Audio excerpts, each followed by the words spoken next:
જય વૃક્ષ દાદા, કેમ છો મિત્રો? તો આજે આપણે જવાનું છે લાઠી મગફળી લઈને ટેકાના ભાવે દેવા આપણા કાકાની. જોવા ટ્રેક્ટર વાળા ભાઈ આવી ગયા છે ને આપણે જવાનું છે. હવે અઢાઈ દિવસ કમ્પ્લીટ લાઠી જવાનું છે અને આપણે નીકળી ગયા છે લાઠી જવા માટે. આપણે ટ્રેક્ટર તો કાલે મૂકી આવ્યા હતા અને આપણો વારો પણ વહેલો આવે એમ છે. સવારમાં 9 વાગ્યામાં વારો આપણો આવી જાય, એટલા માટે આપણે થોડાક વહેલા નીકળ્યા છીએ. જો આ તળાવ છે આપણા ગામનું ભૂરખિયાનું. પડખે ઝાડવા ફરતા નાળિયેરી ઘણા વૃક્ષો છે, મસ્ત થઈ ગયું છે.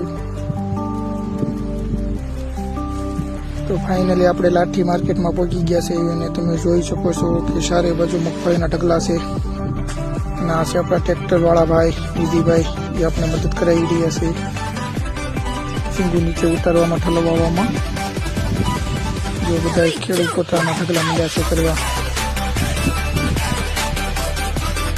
નીચે બંગવાન તારપત્રી કાચીને પોતપોતાની રીતે પોતાના ઢગલા કરે છે. આ રીતની માર્કેટ છે લાઠી.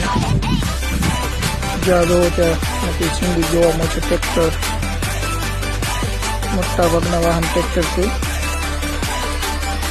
આપણે ડાગલો ઠલવવાનો છે, તેના માટે લારી ઊંચી કરી ડાગલો આપણે આખો ઠલવી નાખવી. પછી આપણું વાહન આપણે સાઈડમાં મૂકવું જોઈએ, કારણ કે બીજા ખેડૂતના ઢગલા પણ કરવાનું હોય. તો આ રીતનો આપણો ઢગલો થયો છે.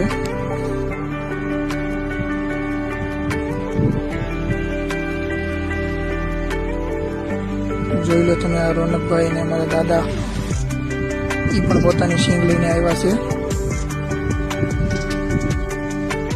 દાદા દીકરો જો કેવા ઉભા છે કપાળી.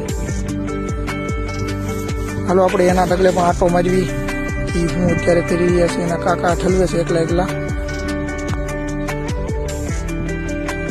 જો લાલજીભાઈ, જે કપાસનું ઘર એનથી પડતું નહોતું, આ એ જ વ્યક્તિ છે જે આ 3 મણની ગોયનું જો કેવું ઉપાડી લેશે. આપડીને આવ્યા તો એનાથી ભર નહોતું ઓછું થતું. આ છે રોનકભાઈ, એને પણ એનો ઢગલો આ રીતનો કરી નાખ્યો છે. અને આપણા ઢગલે આવી ગયા છે સેમ્પલ લેવા. જોવો તમે, ઉતારો કાઢવાનો છે, તે માટે જવું છે આપણે ઓફિસે. અને આપણે સેમ્પલ ભરી દીધું છે, ઉતારો પણ કમ્પ્લીટ થઈ ગયો છે આપણે. તો કેવો લાગ્યો વિડીયો કોમેન્ટ કરજો.